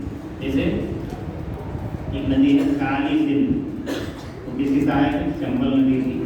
एक सिंध है, वो किसकी सहायक है? यमुना की। और एक सिंधु नदी बहती है, कहाँ बहती है? जम्मू कश्मीर में। एक भागीरथी नदी उत्तराखंड में बहती है। एक भागीरथी पश्चिम बंगाल में, 2 धाराओं में जब गंगा बन जाती है तब उसको भागीरथी बोलते हैं। तो इस प्रकार के प्रश्न जो आपके सामने रखे जाएंगे कि आप कंफ्यूज हो जाएंगे, लेकिन एक ही नाम है और वो इसीलिए बार बार चीज़ें पूछी भी जाती हैं। और हमेशा एक्चुअल जब पूछे जाते हैं, जैसे उत्तर प्रदेश लोक सेवाएं का हमेशा नहीं चल रहा है, क्योंकि वो प्रश्न ऐसे ही बनाता है कि जिसमें छात्र कन्फ्यूज हो।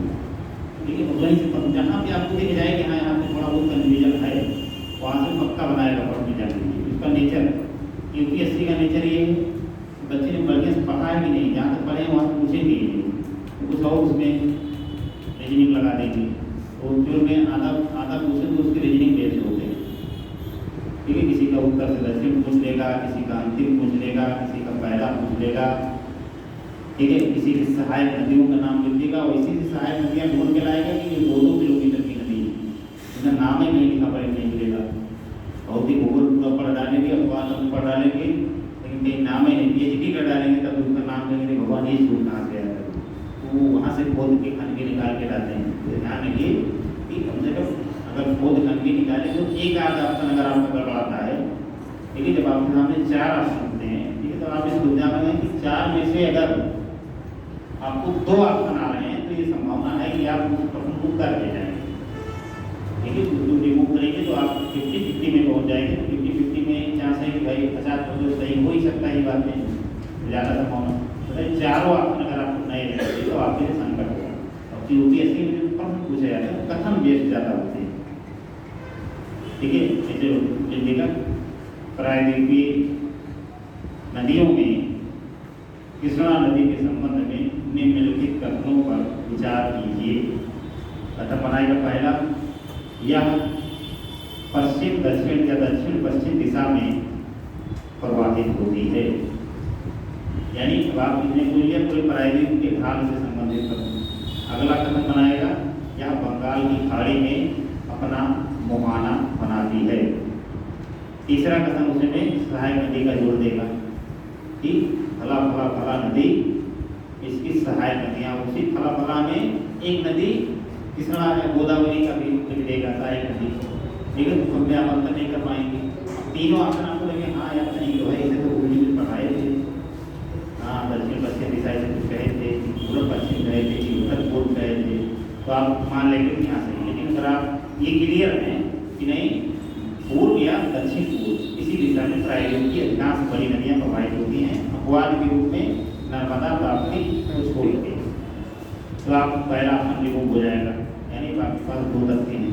सहायक नदियों में अगर आप किसी एक नदी की भी सहायक नदी याद है तो आप समझ जाएंगे कि यार ये तो करेंगे, ये नहीं, वो भी काट देंगे तुरंत। बंगाल की खाड़ी में मुहाना बनाती है, क्लियर है, तो इसका मतलब केवल 2 उसमें ऑप्शन में लिखा रहेगा। तीनों सही, केवल 2, केवल 3, केवल 2 और 3, क्योंकि इतना कंफ्यूजन रहेगा कि आप समझ नहीं पाएंगे भगवान क्या होगा सही। और कई बार तो इतने सामान्य से पक्ष बनाए जाते हैं कि आपको 3 ऑप्शन सही लगेगा, ये यार ये गलत हो ही नहीं सकता, लेकिन उसमें पक्का गलती होगी। रीजनिंग बेस्ड प्रश्न होते हैं, लेकिन रीजनिंग बेस्ड प्रश्न में सबसे अच्छी बात ये होती है कि अगर उसमें एक ऑप्शन भी आप पढ़ने जानते हैं, 1-2 तथ्य जानते हैं, तो बहुत आसानी से कर ले जाएंगे। चलिए आगे लिखिए, क्या लिखे हैं, किसी सहायक नदी उसका नाम लिख दिया है ना, शिवना, बांध, जोगिंग, पेड़, इसकी सहायक नदियां हैं। देखिए उड़ीसा में भी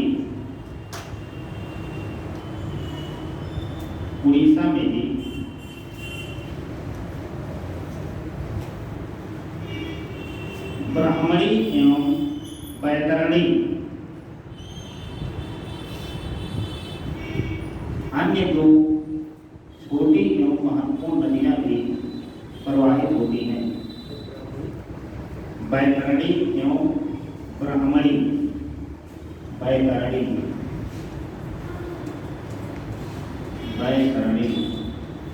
एवं ब्राह्मणी नामक 2 नदियां भी प्रवाहित होती हैं। यानी यहाँ पे महानदी जाके गिरती है, ये मानो महानदी है, तो यही जो छोटी छोटी नदियां हैं जैसे आपके ऊपर ब्राह्मणी है, नीचे बैतरणी, ये एक नदी है स्वर्ण रेखा, देख लो। बैतरणी बंगाल की खाड़ी में गिरने वाली अन्य 2 छोटी एवं महत्वपूर्ण नदियां। अगली नदी डालो,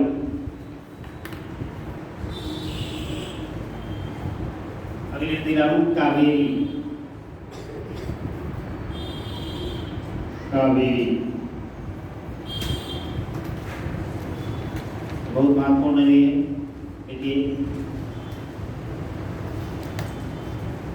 इसका उद्गम, इसका मतलब कावेरी का,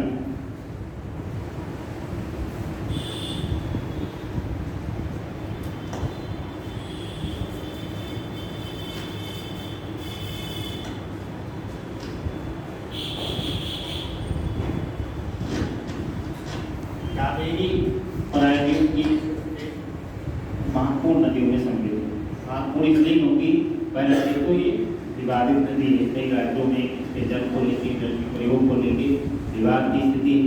दूसरी चीज़ें कि कई नदी, छोटे बड़े नदी द्वीपों का भी निर्माण करती है, कावेरी नदी जो, ठीक है। इस वजह से इसमें तमाम ऐसे तथ्य हैं जो हमेशा पूछे जाते हैं। तो लिखो तरीको इसका उद्गम कर्नाटक के पूर्व जिले में स्थित ब्रह्मगिरी की पहाड़ियों से है। कर्नाटक के पूर्व जिले में स्थित ब्रह्मगिरी की पहाड़ियों से है।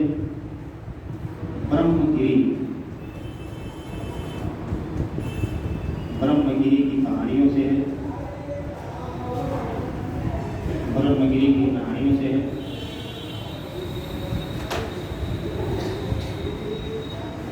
प्रायद्वीप में प्रवाहित इस नदी में, प्रायद्वीप में प्रवाहित इस नदी में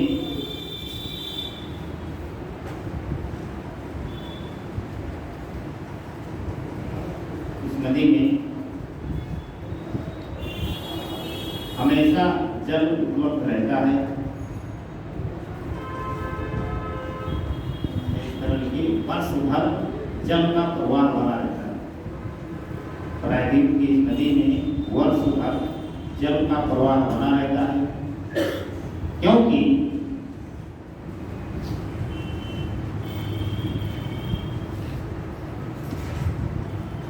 यह दक्षिण पश्चिम मानसून एवं उत्तर पूर्व मानसून दोनों से जल प्राप्त करती है। दोनों से जल प्राप्त करती है।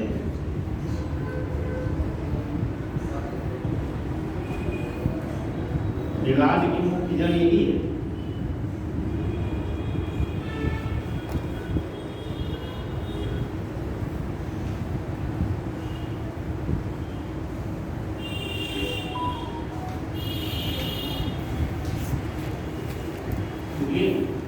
विवाद की मुख्य जड़ यही है कि प्रायद्वीप की जो अधिकांश नदियां हैं, क्योंकि वो दक्षिण पश्चिम मानसून के समय उसमें ज़्यादा मात्रा में जल पाया जाता है। जैसे गोदावरी, गंगा, महानदी, स्वर्णरेखा, इसमें इतनी छोटी बड़ी नदियां हैं, लेकिन इसमें अमूमन जो देखा जाता है, ये परमिट होती है कि मानसून का समय का होता है, खास करके ग्रीष्म और वर्षा है, इसमें तो जल की स्थिति होती है, लेकिन बाकी के महीने इसमें जल ना के बराबर होता है कई नदियों में। अब चूंकि कावेरी ऐसी नदी है कि ये दक्षिण पश्चिम मानसून के समय भी इसमें जल प्राप्त हो जाता है, और लौटता हुआ जो मानसून है, जिसको हम लोग उत्तर पूर्व मानसून कहते हैं, उस समय भी जल प्राप्त हो जाता है, क्योंकि उत्तर पूर्व मानसून के समय कहाँ पे बरसा होती है? तमिलनाडु में तटवर्ती क्षेत्रों में, जिसको हम लोग कहते हैं पूर्व मंडल तक। नहीं सुन पाए? समझ नहीं पाए? में बताते हैं। जो ये नदी है भैया, ऐसे प्रवाहित। कौन सी नदी? कावेरी। अब क्या होता है कि जब दक्षिण पश्चिम का मानसून आता है, तब भी इस नदी में पर्याप्त जल मिल जाता है यहाँ पे, और जब भारत में मानसून वापसी का समय होता है, ठीक है, तो पूर्व मंडल तट के आसपास वर्षा होगी इस क्षेत्र में, इस क्षेत्र में, तब भी इसको जल प्राप्त हो जाता है। तो इसमें वर्ष भर जो है जल का प्रवाह बना रहता है, ठीक है। और वर्ष भर जल का प्रवाह बना रहने के कारण ही ये नदी कई राज्यों में जल प्रयोग को लेकर जो है विवाद की स्थिति बनी, क्योंकि अन्य नदियों में जल नहीं होता है, इसी नदी में जल होता है। इस नदी के जल को लेकर विवाद होना बहुत स्वाभाविक है, क्योंकि इसका जो 3% मात्रा हुआ क्षेत्र है वो कहाँ है? केरल में। लगभग 40-41% का हुआ क्षेत्र इसका कर्नाटक में है। लगभग कितना बचेगा? 56% का हुआ क्षेत्र कहाँ पे है? तमिलनाडु में, यानी सबसे ज़्यादा तमिलनाडु में है। बाकी थोड़ा बहुत जो बचा है, इसमें कितना हो जाएगा? 43 तो वहाँ हो गया। अब क्योंकि पुदुचेरी जो क्षेत्र है वो आपका 3 राज्यों में पड़ता है, तो किसी एक में यानी तमिलनाडु में जो है उसी में थोड़ा बहुत हिस्सा वहाँ पे भी कावेरी का प्रवाहित होता है, ठीक है। तो अब इतना ही तक प्रवाहित होता है। अब इसमें भी केरल के क्षेत्र में जहाँ प्रवाहित होती है वहाँ कुछ लाभ नहीं होता, केरल को प्रवाहित होकर निकल जाती है, क्योंकि थोड़ा सा पर्वतीय क्षेत्र है, जो नीलगिरी की पहाड़ियाँ तो उस क्षेत्र में पड़ जाती है। कर्नाटक में इसका ज़्यादा लाभ नहीं ले पाता है, क्योंकि यहाँ की जल में ज़्यादा प्रभाव होता है। एक आध जल परियोजना के रूप में बनाया है, कुछ खास है। तमिलनाडु में तमिलनाडु दो तरीके का के नुकसान भी और फायदे भी, क्योंकि 12 मास इसमें पानी रहता है, तो उसके यहाँ धान की खेती या और जो जल से संबंधित कृषि कार्य हैं वो बहुत बढ़िया हो जाते हैं, हरी भरी फसल लहरा रही है। और कर्नाटक और केरल में कटाव करती है, बाढ़ लाती है, हालांकि तमिलनाडु के क्षेत्रों में भी बाढ़ लाती है, लेकिन वहाँ कम से कम लाभ तो प्राप्त हो जाता है, तो बाढ़ भी सह लेते हैं। पता लगे यहाँ तो नुकसान ही नुकसान कर रहे हैं। ठीक है, तो अब क्या करते हैं, कर्नाटक कहता है कि ऐसा भैया कि हमारे वो तेज लेती है, तो हम कृषि कार्य इसका कुछ कर नहीं पाते, तो हम इसे बनाएंगे बांध, तो जल को रोकेंगे, अपने नहरों से अन्य क्षेत्रों में जल को हम पहुँचाएंगे। तो तमिलनाडु कहता है कि नहीं, अगर आप जल को लेकर चले जाएंगे उधर, तो हमारे यहाँ क्या होगा, हम तो यहाँ धारा में धूल धूल खेलेंगे, बालू बालू हमारे यहाँ बचेगी, नदी की धारा में करेंगे। तो इन सब बातों को लेकर जो 4 राज्यों में हमेशा कावेरी के जल को लेकर जो है विवाद रहा है। और ये देखिए हम तथ्यात्मक जानकारी ऐसे संबंधित, ये विवाद इस उस लेवल का नहीं रहा, मतलब कावेरी जल विवाद प्राधिकरण इसके लिए अलग से बनाया गया कि वो सुलझाए मामला। सुप्रीम कोर्ट में गया, सुप्रीम कोर्ट का भी डिसीजन कई बार इस पर आ चुका कि हाँ भैया इतना % जल आप ले लो, इतना आप ले लो, मरो ना लड़ो करो ना, लेकिन सारे राज्यों के मध्य जो है इस बात को लेकर सहमति अभी भी नहीं बन पाई कि जल विवाद समाप्त हो जाए। भारत में जल विवाद केवल अंतर्राष्ट्रीय स्तर पर नहीं है, अंतर्राज्यीय स्तर पर भी देखने को मिलते हैं। ठीक है, इसलिए भारत में जल विवाद को लेकर संवैधानिक प्रावधान भी है, संविधिक प्रावधान भी है। राज्य पुनर्गठन अधिनियम 1956 मतलब पॉलिटिकल साइंस पढ़े होंगे, उसमें प्रावधान है। इसके बाद में कुछ अनुच्छेदों में शायद 263 है, इसमें है, लेकिन नदी जल के विवाद को सुलझाने के लिए उसमें प्राधिकरण की व्यवस्था की गई है कि अगर किसी राज्यों की या कहीं एक से अधिक राज्यों के मध्य नदी के जल को लेकर विवाद है, तो केंद्र सरकार जो है क्या करेगी, विवाद सुलझाने का प्रयास करवाएगी। इसको किस सूची में रखा गया है, संघ सूची में इसलिए रखा गया क्योंकि संघ सूची में रहेगा तो फिर राज्य सूची में रहेगा, तो आपस में लड़ाई करवा नहीं पाएंगे, 2 लोग लड़ेंगे, तो तीसरा जब निष्पक्ष होगा वही तो डिसीजन दे पाएगा। ऐसा तो थोड़ा ही कि 2 लोग लड़े तो 2 लोग वही समाधान करिए, तीसरा रिप्रेजेंट नहीं आएगा तब तक मामला बनेगा नहीं। इसलिए नदी के जल को विवाद को लेकर भारत में इस प्रकार की विधिक और संविधिक प्रावधान की पर्याप्त रखी है, फिर भी राज्यों के मध्य नदी जल को लेकर विवाद देखने को मिलता है। ये बहुत सारे उदाहरण, गोदावरी नदी को लेकर है, कृष्णा विवाद है। उत्तर भारत के विवाद इसलिए नहीं देखने को मिलते क्योंकि उत्तर भारत की नदियाँ जो है सदा नीरा नदियाँ, मतलब यहाँ भी सदा नीरा भले हैं, लेकिन कई नदियों के लेके उत्तराखंड, उत्तर प्रदेश, मध्य प्रदेश और उत्तर प्रदेश, इन सारे राज्यों में भी विवाद की स्थिति देखने को मिलती है। यमुना के जल को लेकर भी हरियाणा, उत्तर प्रदेश, राजस्थान में भी सतलज वगैरह और सारी नदियों के जल को लेकर भी विवाद रहता है। कहे हमारे यहाँ नुकसान हम सहें, लाभ आप लीजिए, इस प्रकार की जलन की प्रवृत्ति होती है, वो नुकसान करती है। जैसे आपके घर के पड़ोस में कोई बढ़िया तो आपके साथ था, अकेली में जी रहा था, तब तो ठीक था, मतलब आप ही की तरफ भूखा नंगा रहे तो आपका मित्र, और किसी भी उसने घर बनवा लिया तो सबसे बहुत दिक्कत है, घर बनवा लिया, कहीं ऊपर से गाड़ी वाली भी ले लिया, तो समझो आपका बिल्कुल भारत पाकिस्तान की स्थिति होगी कि नहीं होगी, बताओ। साथे पले बढ़े साथे से जो हो इतना आगे निकल रहे, उड़ने लगा गए, जो इस तरीके से आपको गाली भी देते हैं कि नहीं देते, ऐसे नाके दीवार उत्पन्न करने की हवा से लड़ेंगे। ठीक है, गाड़ी खड़ा किया, अभी ज़्यादा रेट दे दिया, खाद ज़्यादा बने थे, उसी के लिए पड़ोसी में झगड़ा होना निश्चित है। पानी वानी बह गया, प्रकार के झगड़े आप लोग यहाँ देखते ही होते ही रहते हैं, जो उसी प्रकार से राज्यों के स्तर पर भी झगड़े होते ही रहे हैं। जो है नदी जल विवाद उसमें एक प्रमुख कारण होता है। समझिए, लिखिए क्या लिखे इसमें,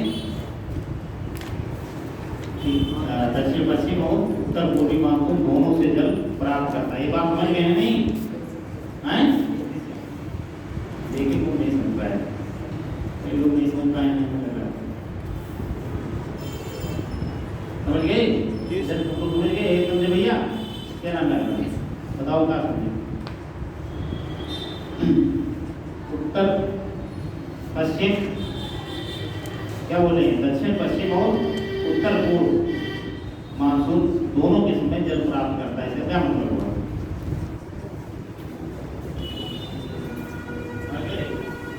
ये कहते हैं पूजो। तो बताओ सोनाली क्या नाम है तुम्हारा? तो बोल गए वो चुप रही। लो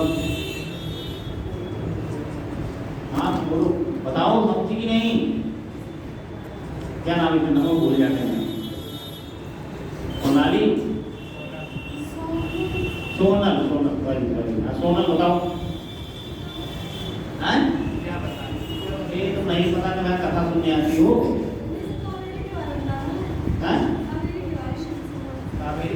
भाषण नहीं देना है,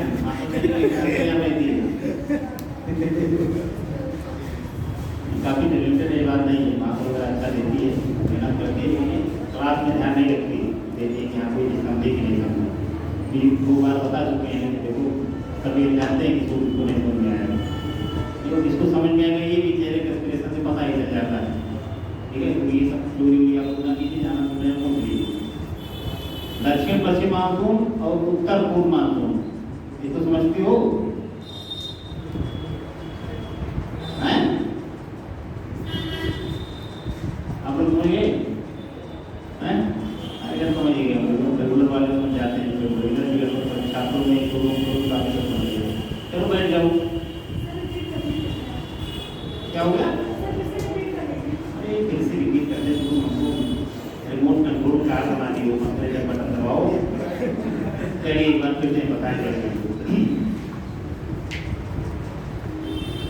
दक्षिण पश्चिम मानसून का मतलब हो गया कि जो दक्षिण पश्चिम की दिशा से आता हुआ प्रतीक होता है।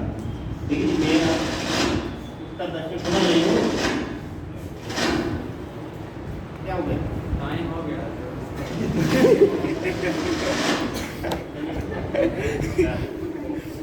दक्षिण पश्चिम क्या सब कुछ हो गया क्या?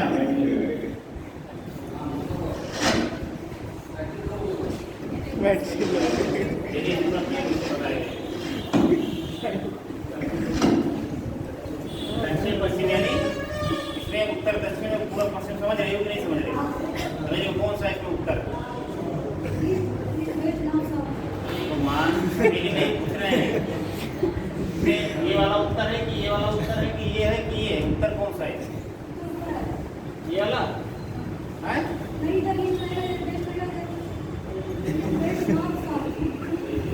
तो यहाँ आ जाओ, आ जाओ, क्या बताओ आपको बात?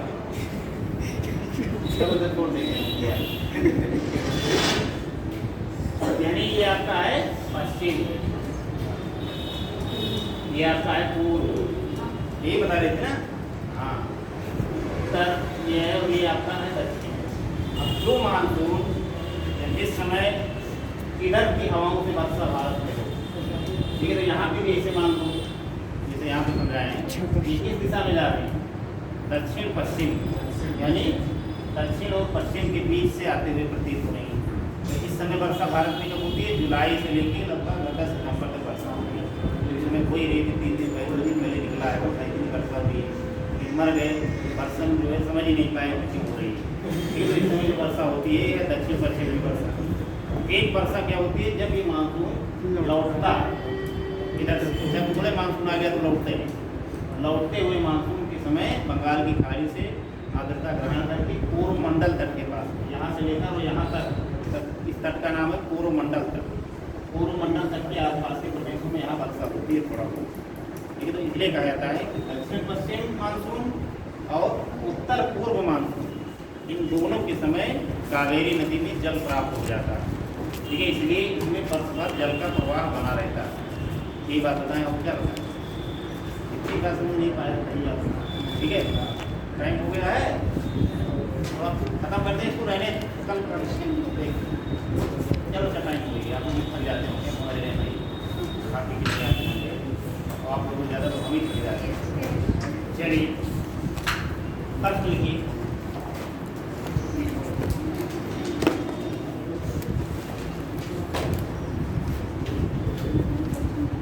बहुउद्देशीय नदी परियोजनाओं के बहुउद्देशीय नदी परियोजनाओं के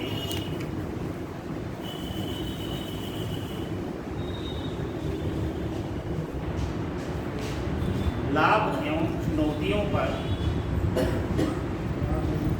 लाभ एवं चुनौतियों की समीक्षा कीजिए।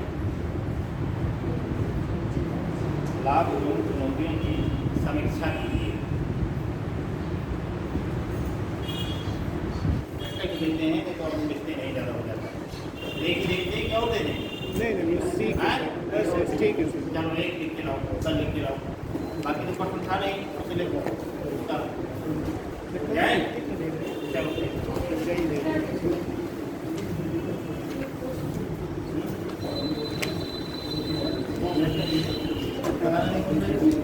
भी बढ़िया नाम होता है कि आपका 23 डिग्री उत्तरी अक्षांश से 35 डिग्री उत्तरी अक्षांश के मध्य क्षोभ मंडल में चलने वाली पछुआ यानी पछुआनी पश्चिम दिशा से आगे क्षोभ मंडल ही है 7 से 15 किलोमीटर